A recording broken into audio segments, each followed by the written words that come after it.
the Apubco Studios at Britain and Broadway, you're listening to a News OK podcast.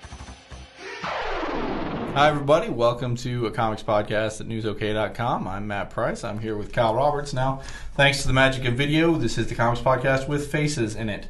So we're going to talk about 3 new books this weekend, a comic book movie hitting screens this weekend. The first book, Red Mask from Mars. This one's written by Jonathan Hickman. You may have known him from The Nightly News or Transhuman, or even Pax Romana, 3 of his books that are coming out currently. The Nightly News is finished up, is now available in trade. He's got sort of a Brian Wood or Warren Ellis type vibe. This is the most super heroic thing he's done, and he actually brings Ryan Bodenheim in as the artist on this series. It's very much in the sci-fi mold. There's a superhero who could save the Earth from its deadliest threat, but chooses not to. So Hickman's going to take us through the history of this character over the course of Red Mask from Mars and find out why doesn't he want to, and what's the situation there. If you like interesting design choices and one of the more intelligent sci-fi comics coming out, I think Red Mask from Mars will be up your alley. The second book we're going to talk about is Brian Wood and Ryan Kelly's Local. This is issue number 12, wrapping up the series that's been going since around 2005. One of the issues even was set in Norman, Oklahoma. So this is one of my favorite series. I'm sort of sad to see it end, but it's a great ending. Wood and Kelly wrap up Megan's story as she moves to her mother's old home in Vermont. And she sort of sees the ghosts of the people that she's met throughout the course of the Local series, and comes to a satisfying conclusion. Obviously, Local has been compared to Brian Wood's series Demo, which is also a 12-issue black and white miniseries. That one he did it with Becky Cloonan, which is going to come out as a second series from DC Vertigo here later this year, as well as a trade paperback collection of the first series.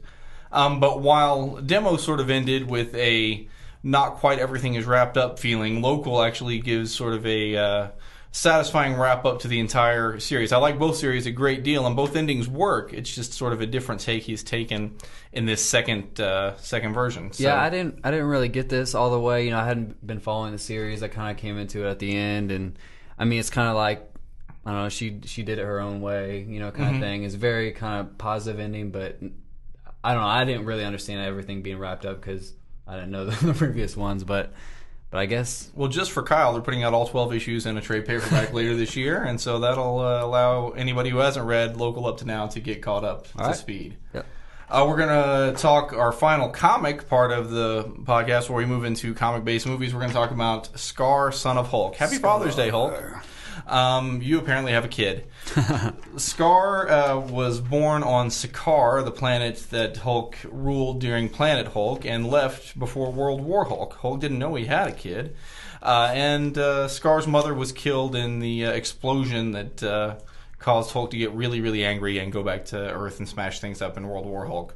What you've got here is sort of a fantasy world, Conan-type setting. In fact, the abandoned child growing up in a dangerous world is reminiscent in some ways of Tarzan. I enjoyed it. Lion King.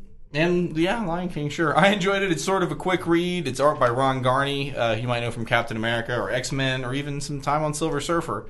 But I think I've been sort of in a barbarian mood lately. I read some Tarzan comics earlier this week, and Scar felt like it fit right in that same range. Yeah, I liked it. I don't know, I really thought the same story was Lion King.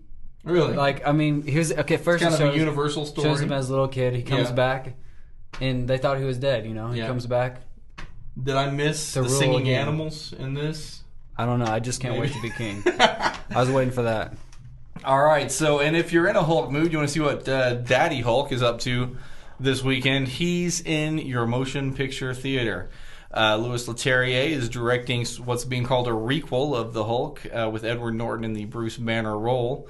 And I almost called you Hulk. Kyle, you saw this with me. What did you think? Give us your take. I liked it a lot. I mean, obviously everyone was nervous because the first one came out in 2003 was, you know, it bombed.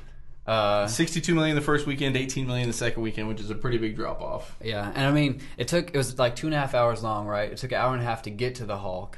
If I remember right. It took a while for the Hulk to get in. Ang Lee directed it, and it was almost more of an art house superhero movie, which I actually liked okay at the time, but you could tell that wasn't what the audience was looking for. I think audience expectations are going to be more fulfilled with this one. Yeah, and the pacing, I mean, that's what I'm talking about. The pacing in the old one was just so slow. Right. And pacing in this one, it's like, I mean, I don't want to give away anything, but I mean, you kind of like tell some story, have some action, tell some story, have some Right. action. There's quite a bit of action in this. Leterrier directed The Transporter, so he's obviously into the fast-paced action. And I enjoyed actually sort of some of the Banner Born Identity-like moments at the beginning of the movie when he's on the run from the army, as much as anything in the film.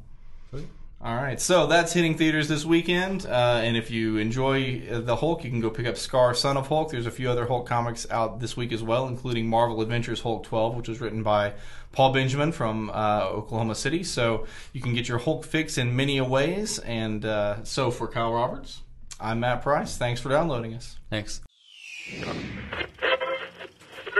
Let's see it.